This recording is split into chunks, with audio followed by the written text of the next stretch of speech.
Recording. Morning, everyone. Let's discuss the carboxylic acid from NCERT. It's a very small chapter from NCERT if you check. First of all, methods of preparation. If you see here, methods of preparation में Wednesday को discuss करूंगा carboxylic acid derivative, ठीक है ना? Clear है सबको? Wednesday को discuss करूंगा। हेलो, जवाब बोलते नहीं है कोई। Sir booklet. हाँ, बुकलेट बुकलेट ओके सर। हो जाएगा ना? हाँ सर। पर पढ़ने के लिए हमने पहले कह दिया था, फिर वो डिस्कशन कर, ज्यादा कुछ होगा ही नहीं इसमें, पुराने रिएक्शन से ज्यादा होंगे।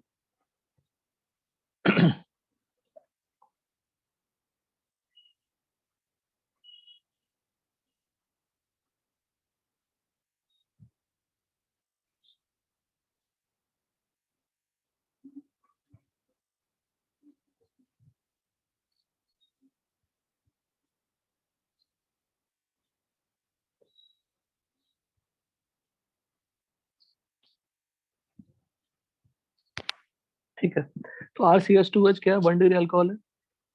It is 1 degree alcohol.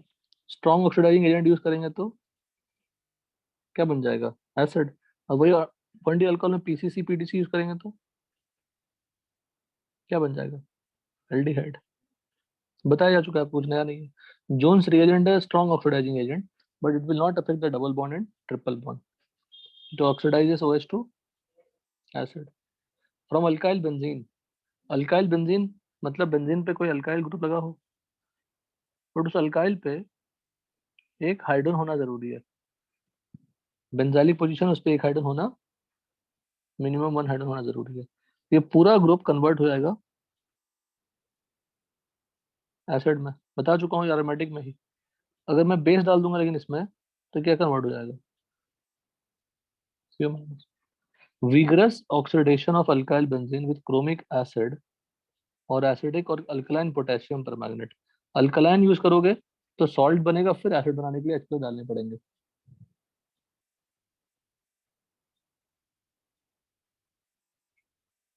From nitriles cyanide के हाइड्रोलिसिस से RCH बनता है। वैष्णव, पढ़ा है कि नहीं हमने?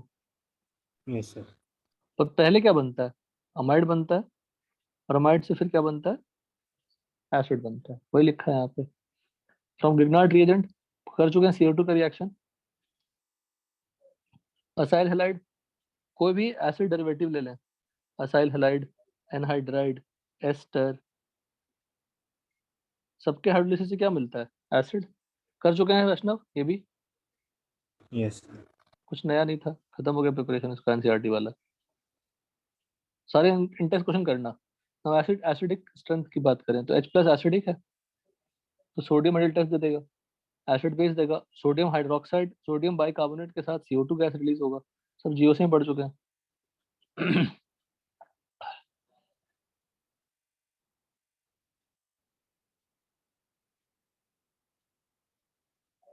सब पीके वैल्यू है।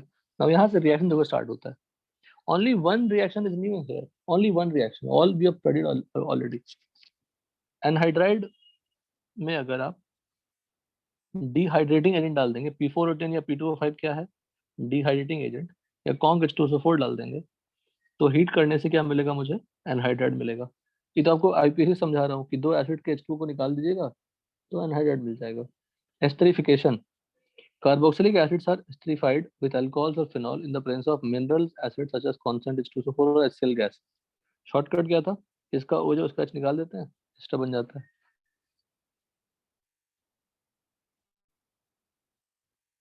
Mechanism for esterification. अब यहाँ पे लर्निंग देखो क्या है। मेरे पास एसिड है, एसिड के दो रेजोनेटिंग स्ट्रक्चर हैं और हाइब्रिड है ये। तो O पे नेगेटिव, जो डबल बॉन्ड O था उस पे O पे नेगेटिव आ गया।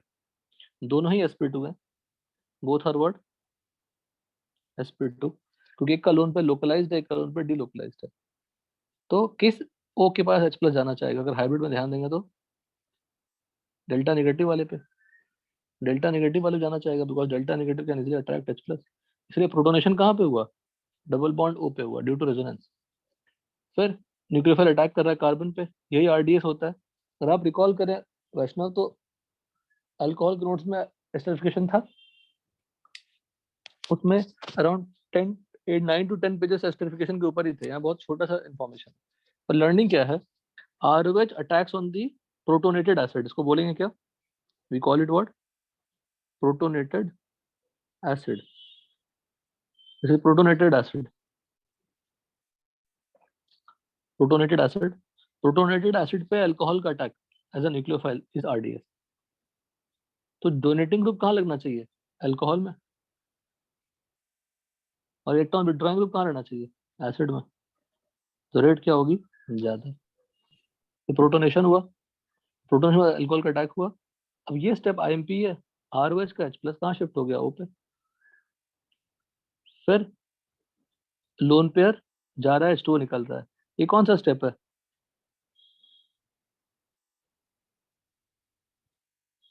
सेकंड स्टेप ऑफ SN2TH, और फिर H+ निकाल दीजिए, बन गया एस्टर। राइट द मैकेनिज्म एक बार नोट बुक में फटाक से। Mechanism for esterification RDS mention करिए, सब कुछ मेंशन नहीं है, आप मेंशन करिए।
Done, sir. डन बेटा। Reaction with PCl5 PCl3 SOCl2 similar reaction है। अल्कोहल का हमने जानते हैं रिएक्शन, तो एसिड का बिल्कुल सेम है, एसिड से एसिड हैलाइड बन जाएगा। Best method is third one because gaseous by product मिल रहे हैं। फोर्थ रिएक्शन बड़ा इंपॉर्टेंट, एसिड और अमोनिया क्या है, बेस, तो आपस में क्या होगा, न्यूट्रलाइजेशन, सॉल्ट बना, सॉल्ट को हीट करने से क्या हुआ, H2 निकल गया, जो अमाइड बना, दिस इज अमाइड, उस अमाइड में अगर आप P4O10 डाल देंगे तो फिर से H2O निकल जाएगा और साइनाइड बन जाएगा, साइनाइड बन जाएगा। लिखिए रिएक्शन को नोटबुक पे, एक रिएक्शन लिख लीजिए काफी है, नीचे वाला लिख लो, benzoic acid plus ammonia salt, benzamide, और फिर P4O10 डाल दिया तो H2O भी निकल गया।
Done, sir.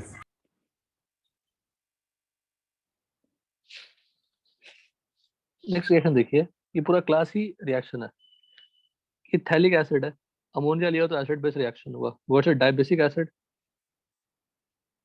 तो 2 बार एसिड बेस रिएक्शन होगा, सॉल्ट बना, हीट किया तो वाटर निकला, दोनों जगह, दो जगह अमाइड बने, डाइअमाइड बन गया ये, और स्ट्रॉन्ग हीटिंग करने से एक CO2 का एक H और एक CO2 का NH2 निकल जाता है और NH3 निकल जाती है। Same kind of reaction left में आप रिफ्लेक्ट कर सकते हैं, OH और H निकला तो H2 निकला, थैलिक एनहाइड्राइड, तो थैलामाइड से NH3 निकाला हमने, उसको थैलीमाइड कहते हैं। This structure is what, phthalimide. और बेसिक कॉन्सेप्ट क्या है कि सब पढ़ाया हुआ है आपको, अमाइन में कोई लोन पर डिलोकलाइजेशन नहीं है तो बेसिक, लोन पर डिलोकलाइज हो गया अमाइड में तो न्यूट्रल, 2 बार डिलोकलाइज हो गया, दोनों तरफ डिलोकलाइज होगा ना, इधर भी, इसको हम लोग क्या बोलते हैं, इमाइड, तो नेचर क्या होगा, एसिडिक। इसको भी लिखिए, इस रिएक्शन को भी, थोड़ा अलग है, आसान है, एसिड बेस है, लेकिन फिर भी एक बार आप कंप्लीट कर लीजिए।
Done, sir.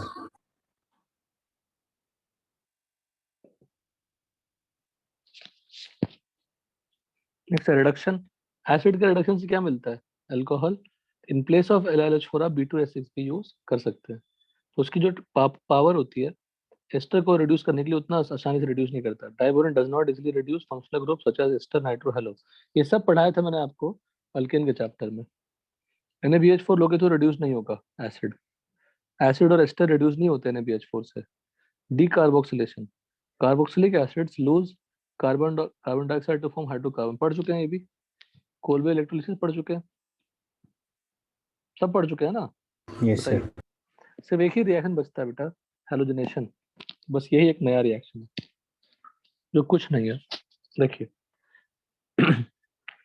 HVZ reaction, Hell-Vollard-Zelensky reaction. Important is what? The acid having alpha carbon as with respect to acid, with respect to COH group, alpha carbon must have at least one hydrogen. जो one hydrogen है वो one halogen से replace हो जाएगा. What is the reagent used? X2 plus red phosphorus और PX3 डाल देंगे. तो मैकेनिज्म क्या होता है? X2 plus P लेंगे, स्मॉल अमाउंट लेते हैं, तो अल्फा हेलोजनेशन बोल सकते हैं इस रिएक्शन को, अल्फा हेलोजनेशन। डाल दीजिए हेडिंग हेल वोलार्ड HVZ लिखो, जरूरत नहीं है। HVZ रिएक्शन, सेंटेंस याद करिए और रिएक्शन लिखिए सर। मैं कहने बता देता हूँ, मैं जरूरत नहीं आपकी। सबसे पहले क्या किया मैंने, OH को कन्वर्ट कर दिया X में, फिर कराया टोटोमराइजेशन और X2 पे अटैक कराया अल्कीन का। अल्कीन अटैक कराया X पे, X2 स्प्लिट हुआ, किसमें स्प्लिट हुआ? X माइनस में। और ये X माइनस, ये X माइनस जो स्प्लिट हुआ था वही H को ले जाएगा। तो X प्लस अटैक हुआ अल्कीन पे, डबल बॉन्ड O बन गया कार्बन ऑक्सीजन के बीच में, फिर ये, और फिर जो हैलाइड बना उसका हाइड्रोलिसिस करा दी, एसिड बन गया। पर इतना जरूरत ही नहीं है, सिर्फ रिएक्शन याद रखेंगे तब भी बन जाएगा। This is the reaction.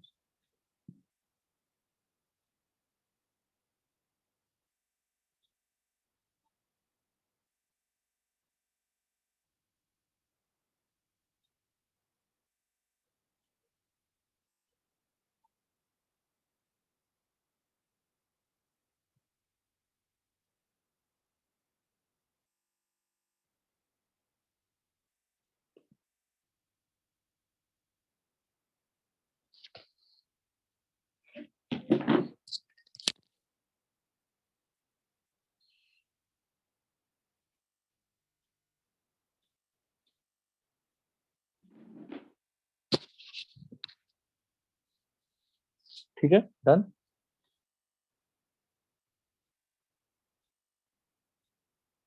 HBZ खत्म हो गया, एनी डाउट? No, sir. तो HBZ एक ही रिएक्शन था, अननोन थोड़ा सा। रिंग सब्स्टिट्यूशन मतलब इलेक्ट्रोफिलिक सब्स्टिट्यूशन की बात कर रहा है, ESR रिएक्शन की बात कर रहा है। तो ये COH कैसा ग्रुप है? E1E2, मतलब -I-R, मतलब मिडिल डायरेक्टर। तो क्या देगा? NO2 कहाँ जाएगा? इलेक्ट्रोफिलिक सब्स्टिट्यूशन करोगे तो, नाइट्रेशन करोगे तो मेटा पोजीशन पे। हेलोजनेशन करोगे तो कहाँ जाएगा? मेटा पोजीशन पे। अगर फिडल क्राफ्ट करने जाओगे तो नहीं होगा। फिडल क्राफ्ट किसमें नहीं होता? जिसमें भी E1E2 वाले ग्रुप हैं उसमें फिडल क्राफ्ट, बोलो, नहीं होता। कीटोन फिडल क्राफ्ट नहीं होता, किसी में फिडल क्राफ्ट नहीं होता। तो फिडल क्राफ्ट रिएक्शन किस किस में नहीं होता, एक बार रिकॉल कर लेते हैं। फिडल क्राफ्ट रिएक्शन किस किस में नहीं होता? Phenol. फिनॉल में नहीं होता, एनिलीन में नहीं होता, है ना? Yes.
डन हो गया ना बेटा ये भी।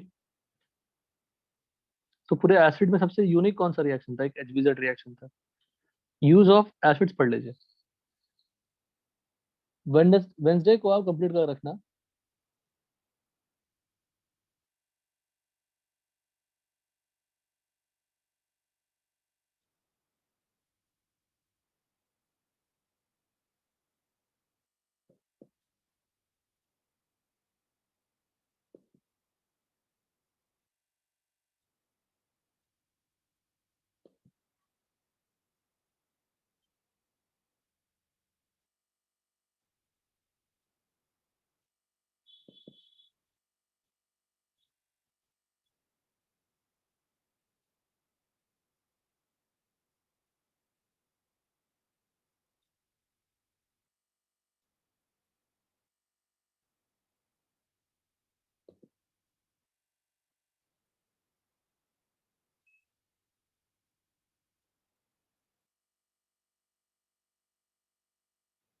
डन।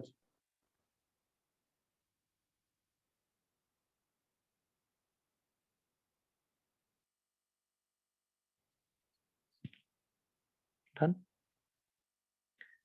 एसिड का बुकलेट बना लीजिएगा प्लीज। वेंसडे को डिस्कस कर लेंगे। Will try to finish amine also अगर पॉसिबल होगा तो। Now will move to solutions and qualitative property chapter.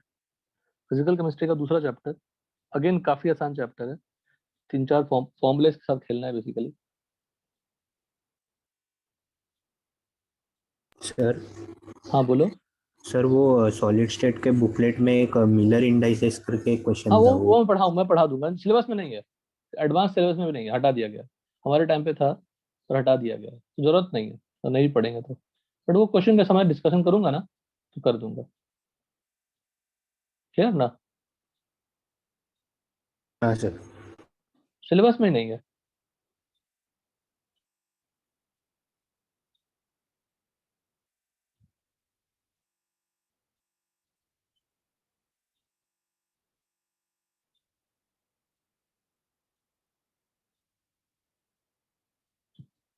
देखिए, it is homogeneous mixture of two और मोर कंपोनेंट्स,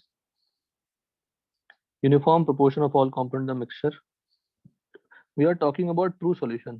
पढ़ा था ना हमने सरफेस केमिस्ट्री में। तो होमोजेनस मिक्सचर का मतलब भी ट्रू सॉल्यूशन होता है। क्लासिफिकेशन ऑफ सॉल्यूशन एक बार देख लीजिए। 3 कंपोनेंट तो टर्नरी, बाइनरी कंपोनेंट तो बाइनरी सॉल्यूशन तो 2 कंपोनेंट्स, क्वार्टरनरी 4 कंपोनेंट्स। सॉल्वेंट वो चीजें होती है जिसमें डिसॉल्व हो जाए कुछ चीजें। समझ गया ना? ये जनरली होती है, जरूरी नहीं है कि हमेशा वर्क करे।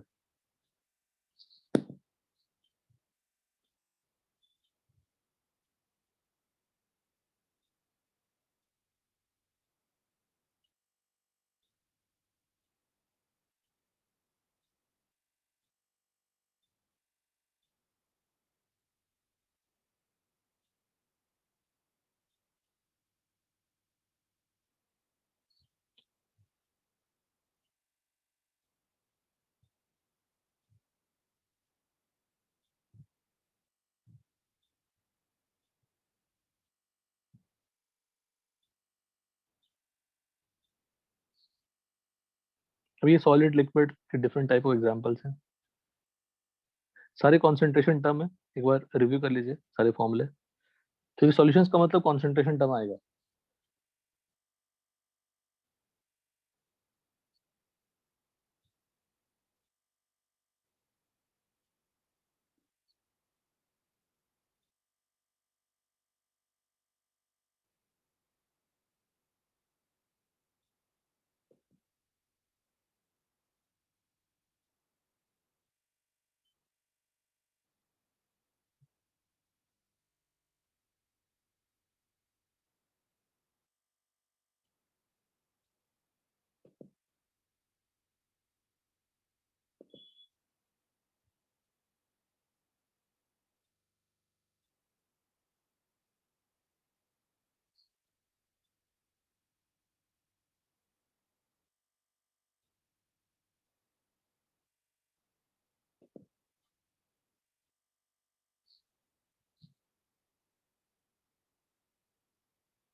देख लिया? Hello, yes sir. तो सॉल्युबिलिटी का डेफिनेशन हमने दिया था आपको आयनिक के टाइम पे।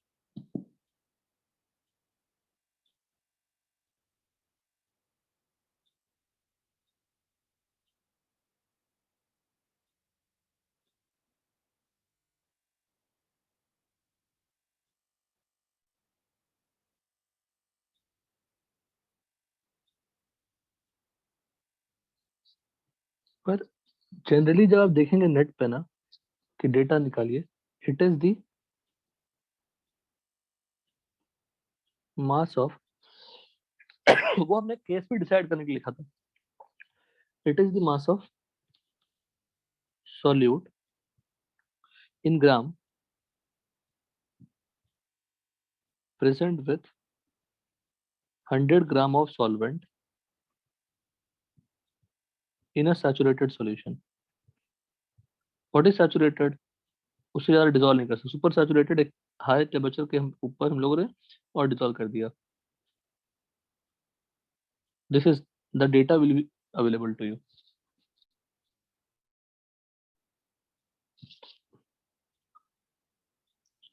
Solubility expression gram per litre, वो तुम लोग जानते हैं, आयनिक में पढ़ा था हमने। What is gram per litre? Strength. और ये क्या है? मोलैरिटी। इनफैक्ट हम लोग सॉलिबिलिटी को किसी भी कॉन्सेंट्रेशन टर्म में, मोल फ्रैक्शन, मास परसेंट, किसी के टर्म में भी डिफाइन कर सकते हैं। आयनिक में हमने एक चीज पढ़ा था, आयनिक इक्विलिब्रियम। तो एक्सपेरिमेंटली जो डेटा निकाला जाता है वो, इससे क्या प्लस पॉइंट है कि टेम्परेचर फर्क नहीं पड़ता, टेम्परेचर को हम लोग फिक्स रख सकते हैं क्योंकि मास, दोनों ही मास है तो mass is independent of temperature. Solubility of solid and liquid, solubility of solid and liquid quickly एक बार पढ़ लीजिए, कुछ नहीं इसमें। सॉलिड में अगर, सॉलिड को अगर आप लिक्विड में डिजोल्व करोगे, प्लस लिक्विड डिजोल्व करोगे या वाटर डिजोल्व करोगे, तो सॉलिड से किसमें कन्वर्ट हो जाएगा? एक्वस फॉर्म में। एक्वस फॉर्म का मतलब क्या होता है? Dissolve in water. अगर सॉलिड फॉर्म बनेगा तो क्रिस्टलाइजेशन बोलते हैं, डिसोल्यूशन डिसॉल्व होना। एट इक्विलिब्रियम सैचुरेटेड सॉल्यूशन में डिसोल्यूशन होना बंद हो जाएगा, मतलब जिस रेट से डिसोल्यूशन होगा उसी रेट से क्रिस्टलाइजेशन भी होगा, तो नेट इफेक्ट क्या होगी? चेंज जीरो हो जाएगी। Factors affecting solids, solubility of solids. देखिए, अगर सॉलिड आयनिक है, पोलर है, तो लिक्विड भी अगर पोलर है तो पोलर डिसॉल्व पोलर, वो कॉन्सेप्ट लगा देंगे।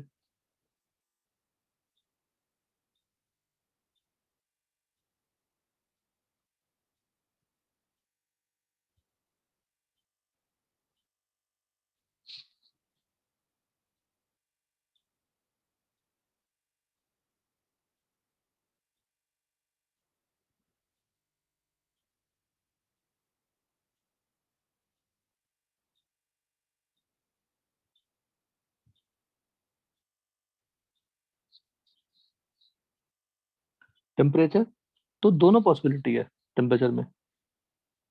अगर आप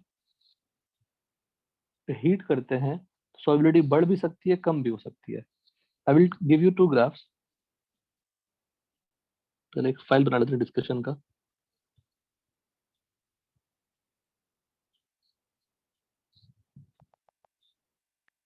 बहुत ही आसान चैप्टर।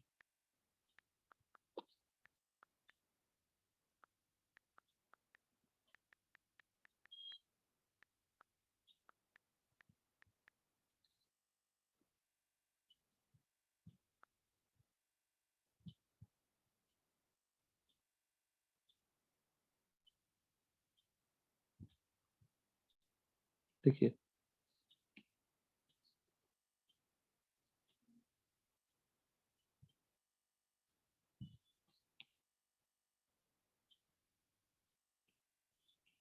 ये आईसीएससी के 9th क्लास के बुक में था। देयर आर टू ग्राफ्स, एक ग्राफ 1 और ये ग्राफ 2। सो आप देख रहे हैं, if increase the temperature solubility is increasing at a different rate. Sodium chloride का सॉलिबिलिटी बहुत ज्यादा फर्क नहीं पड़ रहा, but calcium sulphate it is increasing till a point and then again decreases. तो सॉलिड की solubility in water depends on temperature. Second graph देखो Na2SO4.10H2O का, कि पहले सॉल्युबिलिटी क्या हो रही है, बढ़ रही है, फिर उसके बाद कम हो रही है, because before 32.8 it exist as a hydrated salt, but after 32.8 it is exist as what, anhydrous, solubility कम हो जाती है। So this two graphs is very important for you, if you want you can write in your notebook also. इस solubility of solid के लिए ये text book में नहीं रहता ऐसा ग्राफ, हो सकता है स्टेट बोर्ड के टेक्स्ट बुक में गिवन हो, पर जनरली नहीं रहता।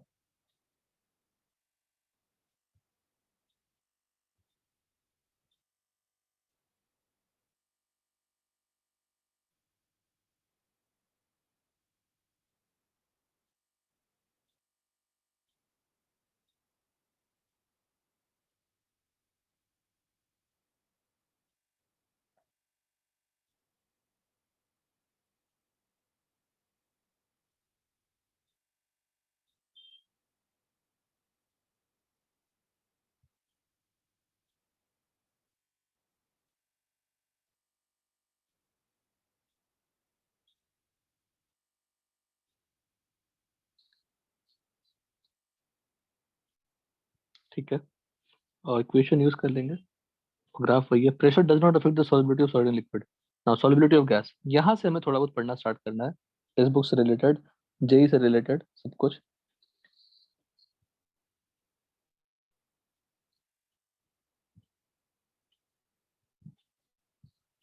जब आप गैस को लिक्विड में वाटर में डाल देते हैं, ये आपका लिक्विड वाटर है, तो एक्वस फॉर्म में कन्वर्ट हो जाता है। जैसे अमोनिया गैस को वाटर में डाल दीजिए, तो अमोनिया अमोनियम हाइड्रोक्साइड बन जाता है, और वो तो रिएक्शन में पार्टिसिपेट कर लेता है। नॉर्मली गैस डिसॉल्व होना चाहिए। अब गैस का डिसोल्यूशन इन वाटर या liquid, it is exothermic process. Solid का डिसोल्यूशन इन लिक्विड क्या था, एक्सो एंडो दोनों हो सकता है, और गैस का dissolution in water always what, exothermic. मतलब अगर टी बढ़ाओगे तो सॉल्युबिलिटी ऑफ गैस क्या होगी,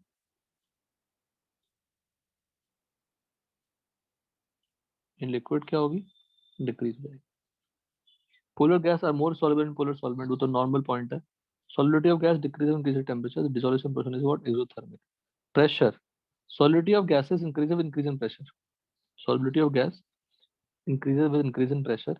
उससे रिलेटेड जो लॉ है वो हेनरीज लॉ है। सेंटेंस पढ़िए, सिर्फ सेंटेंस पढ़िए और डालिए heading, Henry's law, solubility of a gas is directly proportional to the pressure of gas at a given temperature। तो solubility को डिफाइन नहीं किया हमने, बस अभी solubility लिखा है।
लिख लिया सेंटेंस, प्रश्न लिखा। Yes sir. तो solubility, अभी मैथमेटिकल फॉर्मूला जनरेट नहीं किया, उसको मैं अलग से लिख के समझाऊंगा आपको। solubility of a gas is directly proportional to the pressure of gas at a given temperature। now लिखा है solubility can be expressed in any term, किसी के टर्म में भी एक्सप्रेस कर सकते हैं, कि कांस्टेंट हो जाएगा। नाउ अब हेनरीज लॉ को अगर आप देखें,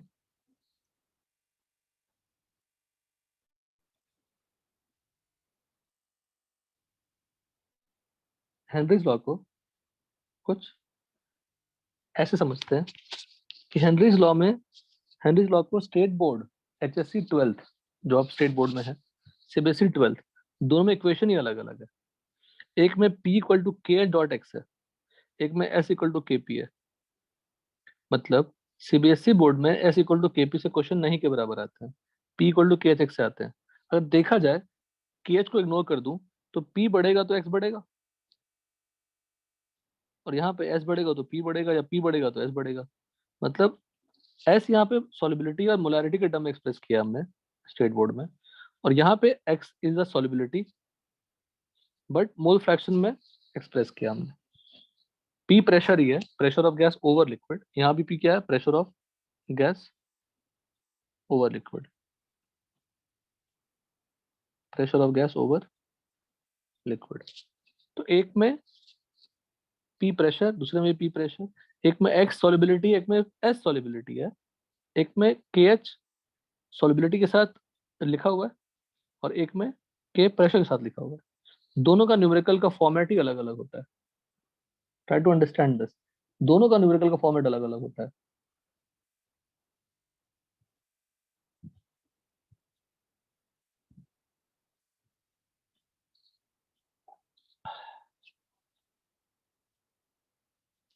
तो अब देखो KH इक्वल टू, KH क्या है, हेनरीज कांस्टेंट, हेनरीज लॉ तो हेनरीज कांस्टेंट।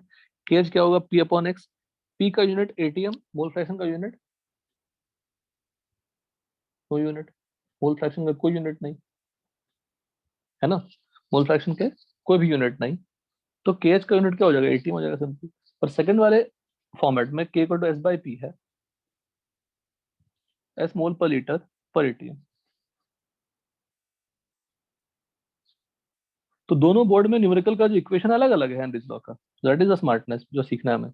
X क्या है, mole fraction of gas in liquid, मैं फिर से स्ट्रेस दूंगा यहाँ पे, in liquid over liquid. P is the pressure over liquid, X is the mole fraction in liquid.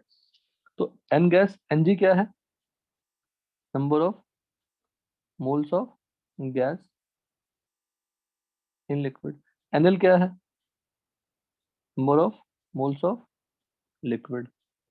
तो X हो गया Ng upon Ng plus NL। If it is dilute solution of gas, तो gas बहुत कम quantity में है, तो Ng plus NL क्या लिख दोगे, NL लिख दोगे। X क्या बन जाएगा, Ng अपॉन NL, और P क्या बन जाएगा, KH into Ng upon NL। अब यहाँ पे लर्निंग देखो क्या है, कैसे पता करोगे कि डाइल्यूट सॉल्यूशन होगा, मतलब X छोटा होगा। If it is dilute solution, X is what, very small, the solubility is very less, solubility is very less। तो P इक्वल टू क्या हो गया, KH into Ng upon L। तो हम P अपॉन KH निकाल लेंगे, P अपॉन KH निकाल लेंगे और देखेंगे कि KH की वैल्यू कैसा है। If P upon KH is very less, then X is very less, it is dilute solution. Use this equation directly fast solve करने के लिए, use this equation, right properly, लिखिए अच्छे से। स्टेट बोर्ड का क्वेश्चन आएगा तो K equal to S by P से सॉल्व करेंगे क्वेश्चन को।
क्लियर है यहाँ तक? वैष्णव क्लियर हुआ? Hello, yes sir. पक्का? कोई डाउट नहीं है ना? कोई डाउट है यहाँ तक? बोलो। नहीं सर। थोड़ा सा क्वेश्चन करिए, फटाक से करिए। हाँ, एक चीज हमने सीखा, डिस्कशन नहीं किया। ओके, तो यहाँ पे के एच है। K H, well we are talking about which part?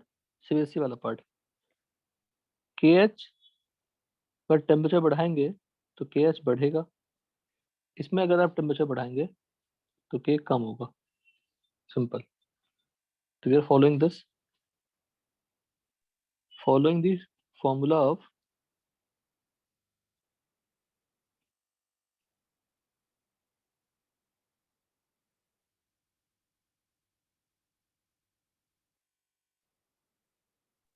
Sir तो दोनों केसेस में के का वैल्यू अलग है क्या? चीज। कौन? लो, अभी तुम इतना देर बाद पूछो के का यूनिट ही अलग अलग है, तो के अलग अलग नहीं होगा? Yes sir, understand. क्वेश्चन ही नहीं पूछेंगे बेटा, सीबीएसई बोर्ड जेई में क्वेश्चन ही नहीं पूछेंगे इससे रिलेटेड, ठीक है ना? तो के टी बढ़ेगा तो के एच भी बढ़ेगा, है ना? Any doubt in this? No sir. मान लो T1 पे KH1 है, T2 पे KH2 है। For same pressure, for same pressure आप ये भी कर सकते हैं बेटा, अगर for a mixture of gas, मैं मेंशन कर दूंगा, रुको, अच्छा है। For same pressure P equal to K H into X लिखोगे तो फॉर प्रेशर सेम है तो KH1 X1 इक्वल टू क्या लिखोगे? KH2 X2।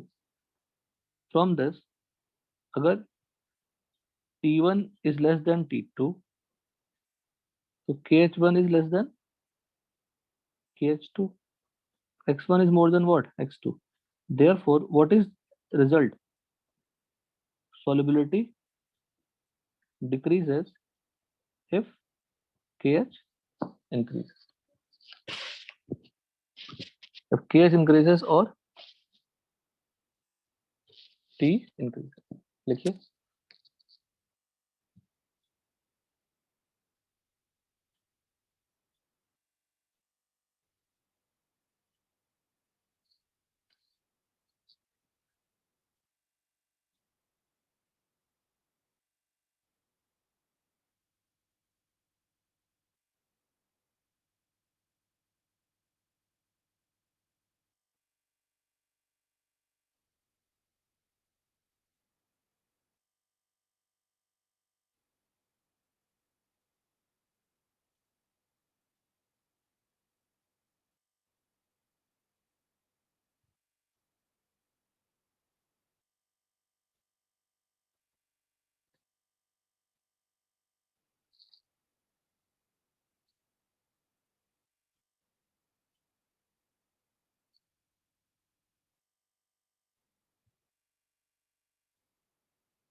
तो हम यहाँ लिख सकते हैं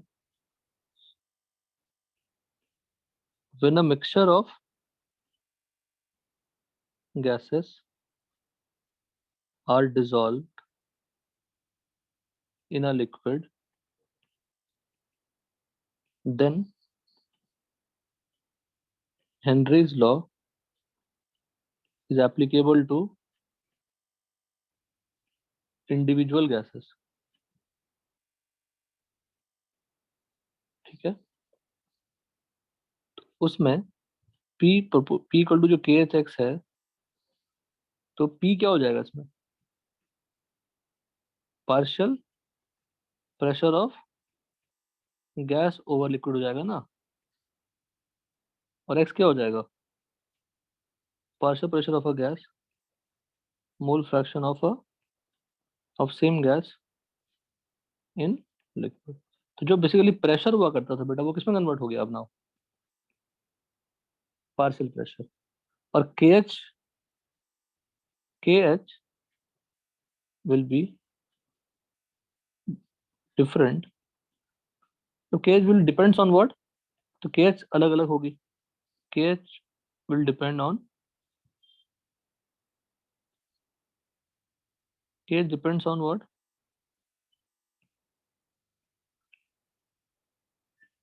Depends on temperature, gas, liquid, सब पे डिपेंड करेगा। तो गैस अलग अलग, गैस का अलग अलग।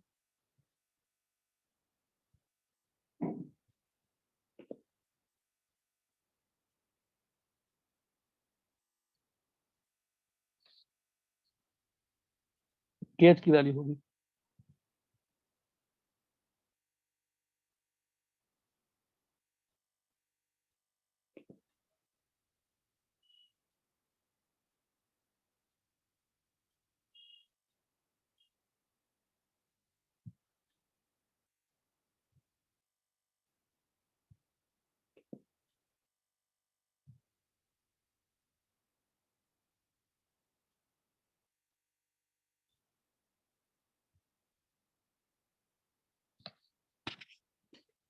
ठीक है यहाँ तक? तो वो क्वेश्चन कर लेते हैं फटाक से।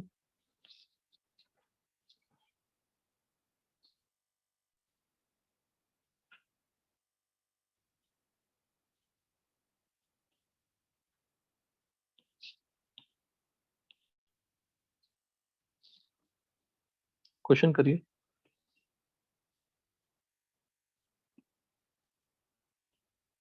कैलकुलेट मास है, मास ऑफ N2 गैस, ग्राम में निकाल दीजिएगा। करिए। ये लिख लिया ना? ये नोट कर लिया ना? सर ये एंड वाला नहीं किया। कर लीजिए कर लीजिए कर लीजिए।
Done sir. क्वेश्चन कर डालिए।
हो गया? बोलो।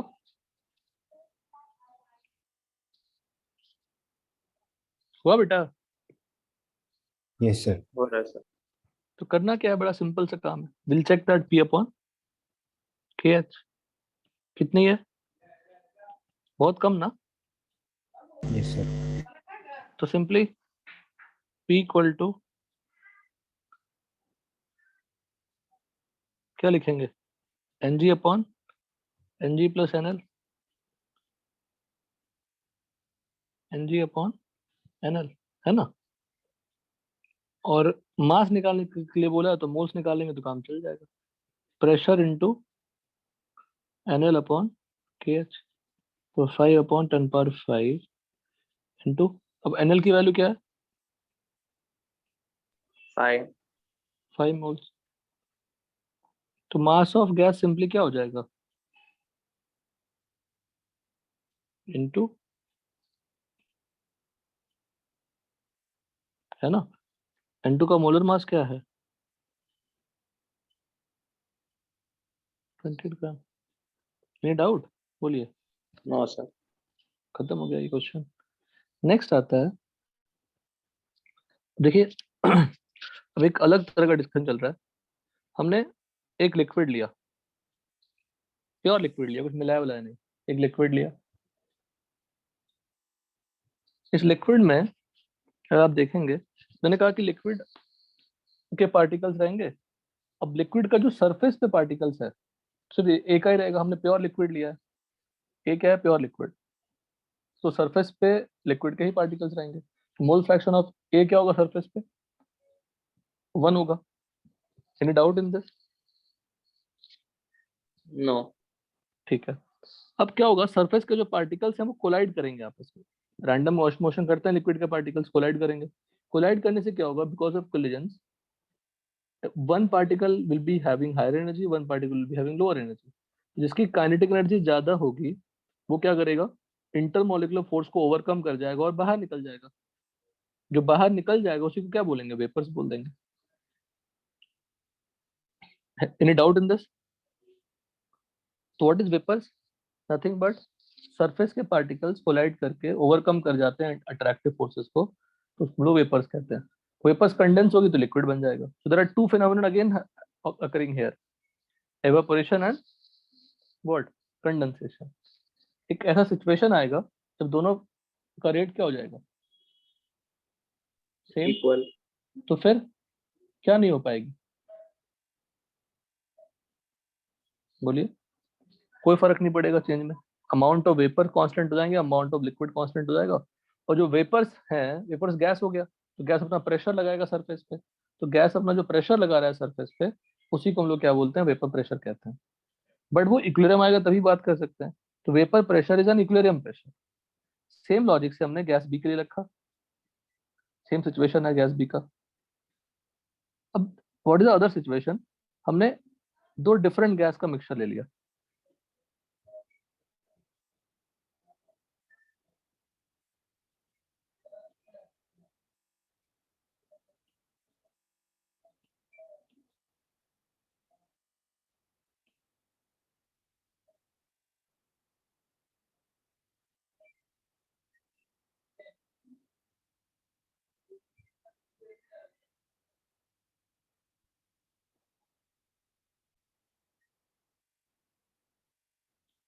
बहुत सिंपल सा फॉर्मूला है, एक ही फॉर्मूला है, सो घुमा फिरा कुछ भी करते रहना है। हमें क्या करनी है, हमने दो गैस लिया,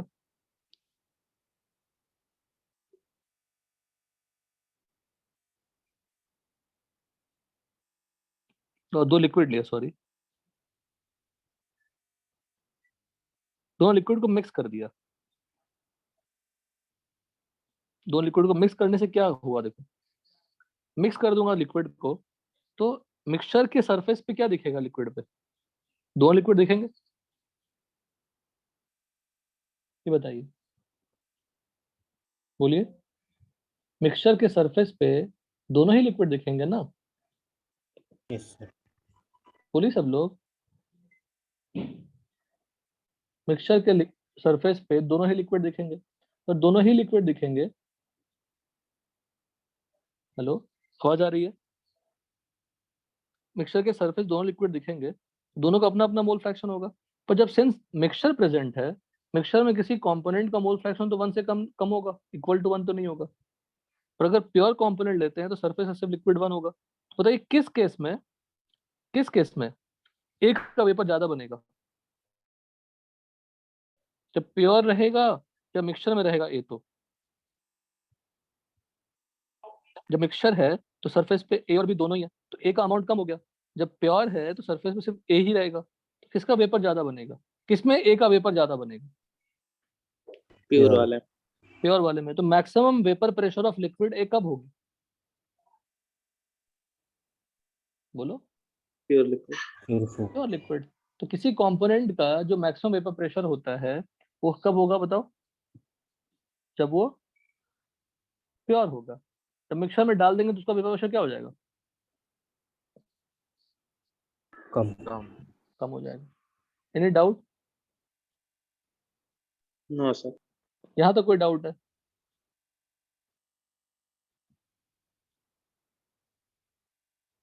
यहाँ तो कोई डाउट है?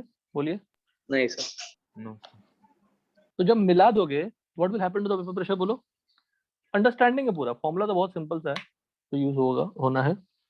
जब कुछ मिला दोगे तो उसका वेपर प्रेशर क्या हो जाएगा? रेड्यूस। तो हमेशा किसी कंपोनेंट का, अच्छा कुछ मिलाओगे तो उस कंपोनेंट का मोल फ्रैक्शन क्या हो जाएगा? कम। तो वेपर प्रेशर भी क्या हो जाएगी? कम। तो basically vapour pressure dependent on what? बोलो। Mole fraction. Mole fraction. तो राउट्स लॉ कहता है कि vapour pressure of A is directly proportional to mole fraction of A. जब x से 1 करोगे तो पी किसके इक्वल हो जाएगा? P naught A K equal. What is P naught A? Vapour pressure of pure liquid. P naught A क्या है? बोलो। Vapour pressure of pure liquid. Pure liquid A. P naught B क्या है? Vapour pressure of pure liquid B. बड़ा प्यार से समझा रहे हैं, बहुत सिंपल चीजें। तो वही लिखा है, जब मिला देंगे तो जो प्रेशर आएगी mixture of vapours of air, दोनों प्रेशर लगाएंगे पर उसमें इंडिविजुअल कंपोनेंट की प्योर कंपोनेंट से कंपेयर करेंगे तो कम हो जाएगी। तो P S less than P naught A, P B less than P naught B. Total pressure क्या होगा? दोनों का वेपर लगाएगा प्रेशर, तो P A plus P B equal to P S, total vapour pressure. Simple है यहाँ तक? Hello. Yes. Now there are two terms x and y। x a को लिखते हैं mole fraction a of a in liquid.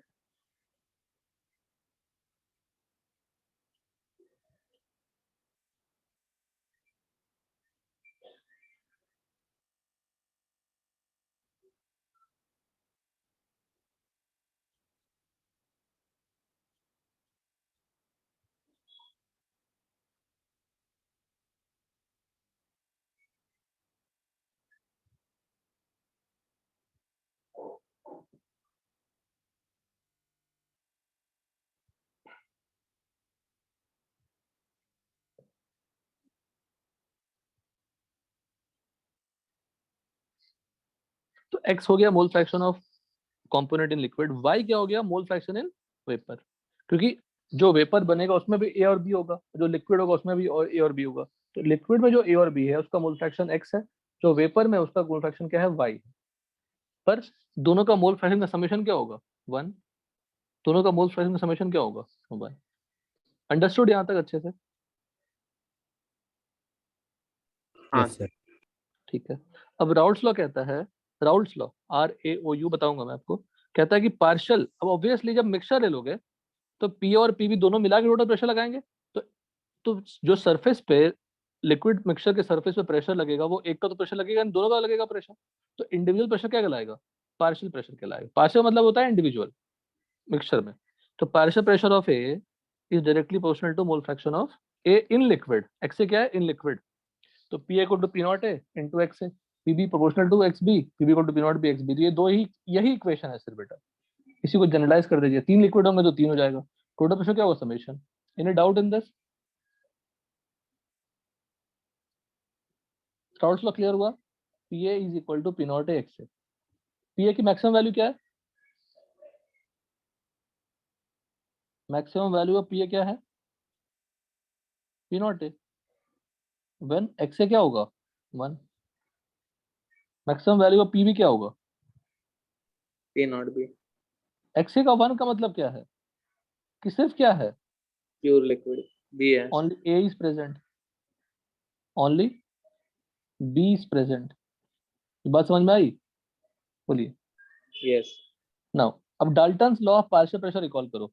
अब Dalton's law of partial pressure किसके लिए applicable था? Applicable to mixture of gases, यही था ना? वेपर का कोई लेना देना नहीं था डाल्टन्स लॉ का। डाल्टन्स लॉ का पेपर से रिलेटेड कोई लेना देना नहीं है। तो एक बार रिकॉल करिए Dalton's law of partial pressure, मैंने लिखा हुआ है, रिकॉल करिए फॉर्मूले।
ठीक है, तो गैस ए और गैस बी दो गैस मिक्सचर में है। मिक्सचर में टोटल प्रेशर क्या होगा? P A plus P B. P A क्या है? Partial pressure of A. Vaishnav सब याद है कि नहीं? थोड़ा बहुत। यस सर, याद है। Partial pressure of gas A. P B क्या होगा? Partial pressure of gas B. तो टोटल प्रेशर क्या होगा? पीटी। और पार्शियल प्रेशर को हम लोग लिख क्या सकते हैं? Total pressure into mole fraction of gas A. Total pressure equal to total pressure into mole fraction of gas B क्या हो जाएगा? Partial pressure of B. ये Dalton law of partial pressure था, यही था ना? Now same concept will be applicable to, देखिएगा, mixture of vapours. तो जो हम लिक्विड सरफेस के ऊपर वेपर्स हैं ए और बी के, उसको हम लोग क्या ट्रीट कर सकते हैं? Gaseous mixture of A and B. Vapour तो गैस होता है ना, वेपर्स क्या होता Yes. है? गैस। तो जो वेपर्स हैं सरफेस के ऊपर ए और बी के, उसको भी हम लोग गैसियस मिक्सचर ही ट्रीट कर रहे हैं। उसको भी गैस का मिक्सचर ही ट्रीट कर रहे हैं। तो जो पीए है, partial pressure of A, gas vapours of A जो प्रेशर लगा रहा है वो पीए होगा। उसको भी हम लोग क्या लिख सकते हैं using Dalton's law? Total pressure into mole fraction of A in vapour. What is Y A? Mole fraction of A in vapour. P B equal to total pressure into mole fraction of B in vapour. What is Y A Y B? Mole fraction of, बोलो, what is Y A Y B? Mole fraction of B in Vapor. Mixture of vapours. Y A X से क्या था? मोल fraction of A in liquid, जो हमने बनाया था liquid, जिससे मुझे वेपर मिला। मोल fraction of A in vapour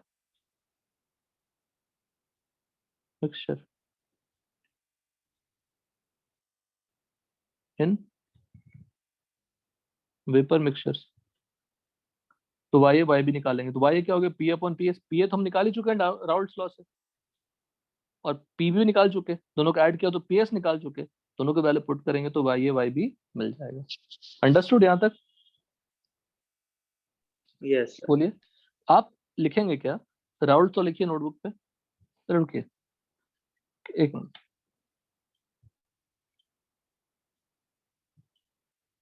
वही सब समझाया मैंने आपको यहाँ पे, सब पढ़िएगा यहाँ से, राउल्ट्स लॉ से। राउल्ट्स लॉ से लिखिए, the partial vapour pressure of a liquid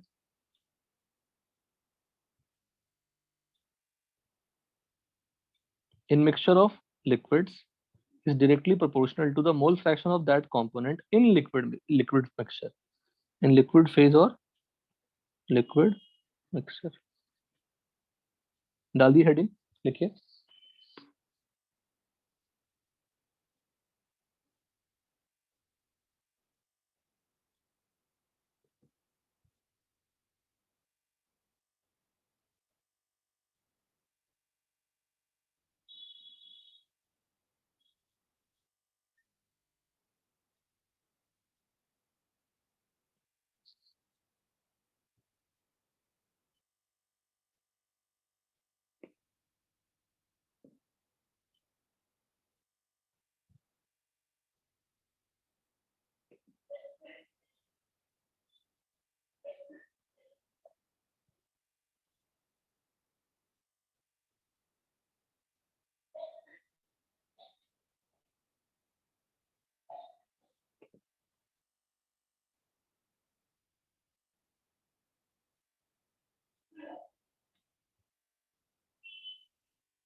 पढ़ लिया बेटा?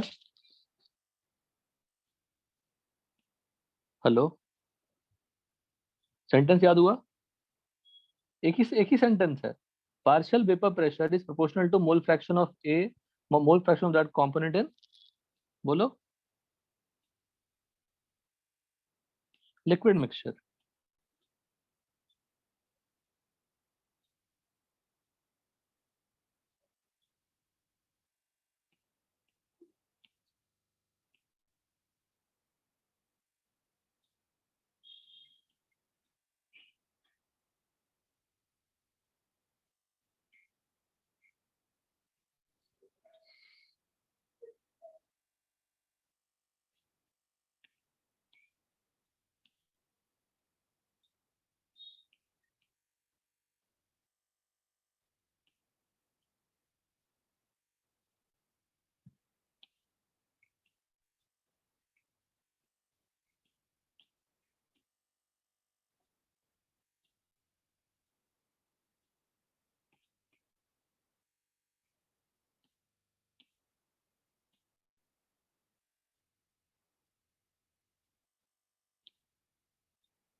और दूसरी चीज, जैसे P S equal to P naught X A plus P naught B X भी होता है, उसी तरह एक इक्वेशन होता है 1/PS। कुछ नहीं, याद रखना बड़ा आसान है, याद करेंगे आप प्रूफ कर सकते हैं जो होमवर्क। पी एस की जगह पे 1/PS लिखा, पी नॉट ई की जगह पे 1/पी नॉट ए लिखा, पी नॉट बी की जगह पे 1/पी नॉट बी लिखा, एक्सए की जगह पे वाई ए लिखा। एक्सए क्या होती है? Mole fraction of components in liquid. Y क्या होता है? Mole fraction of component in vapour. ये अब छोटा सा प्रूफ करना, अब याद तो करना ही है इक्वेशन। ये क्वेश्चन करिए फटाक से, जल्दी। ए एंड है, ए एंड बी, जल्दी फटाक, क्वेश्चन मत लिखिएगा, फटाक से करिए क्वेश्चन।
हुआ? x से क्या होगा बताओ? सब लोग हैं या नहीं है? by 5 बोलो। 2/5 एक्स बी क्या होगा बेटा? 3/5 पी नॉट ए क्या दिया हुआ है? 400 पी नॉट बी कल के क्लास करिएगा मॉर्निंग में, छोड़िएगा मत। 600 है ना, यूनिट का ध्यान रखेंगे बस। तो पी ए क्या निकलेगा? P naught A X A. P B क्या निकलेगा? P naught B X B.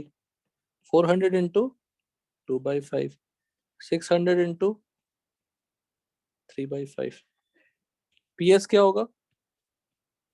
P A plus P B, है ना? ये कितना आ रहा है? 160 और ये कितना आ रहा है ना? यही कुछ आ रहा होगा ना? yes sir देख लो एक बार। अब पी एस निकाल लिया हमने, पी ए निकाल लिया, पी बी निकाल लिया, तो वाई ए कैसे निकालेंगे? आपको अगली क्लास में और शॉर्टकट बताऊंगा। वाई कैसे निकालेंगे? P A upon P S. ये कितनी है? 160। यही मेथड है बेटा जो टेस्ट में आप यूज, जो सब्जेक्टिव क्वेश्चन में यूज करोगे। स्टेट बोर्ड में क्वेश्चन पूछेगा तो this is the only method, but still you should follow the state board का सॉल्यूशन। एक बार स्टेट बोर्ड के टेक्स्ट बुक में देख लेंगे।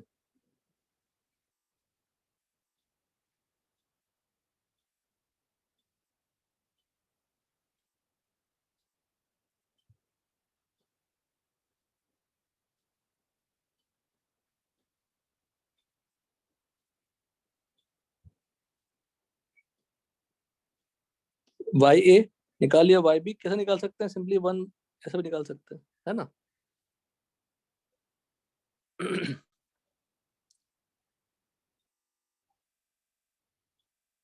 हमने कुछ गलत ऐड किया है। 160 प्लस गलत ऐड किया ना, आप लोग भी नहीं कर रहे हैं। क्या होगा? 520, ठीक है? वाई भी निकल जाएगा, सारी डेटा निकल गया। तो आपका एज अ होमवर्क रहा पेज नंबर 11 तक देखना। अब आगे का पार्ट नहीं पढ़ेंगे, चलेगा। 11 तक दिमाग में रखना, ठीक है? यहाँ तक सब लोग? सर YA को हम लोग प्रेशर फ्रैक्शन भी बोल सकते हैं ना? ये तो फिर एक्स से भी है ना, देखा जाए तो। P upon P yes naught pressure हाँ फ्रैक्शन सही नहीं है। Simple Y is what? Mole fraction of A in what? Paper phase, vapour बस। ठीक है? yes वेंसडे को कार्बोक्सिलिक एसिड की बुकलेट डिस्कस करेंगे, ठीक है ना? और वेंसडे को अमाइंस पढ़ लेंगे एनसीईआरटी से। ऑलरेडी नोट शेयर किया हुआ था, अमाइंस एनसीईआरटी से पढ़ लेंगे जितना हमसे हो सकता है, ठीक है? सर कल कितने बजे लेक्चर? कल वही 7:30 मॉर्निंग में ओके सर इसी टॉपिक को कंटिन्यू कर लेंगे। क्लियर है सब लोग? yes ओके ओके, चलिए, bye sir thank thank you, you bye bye.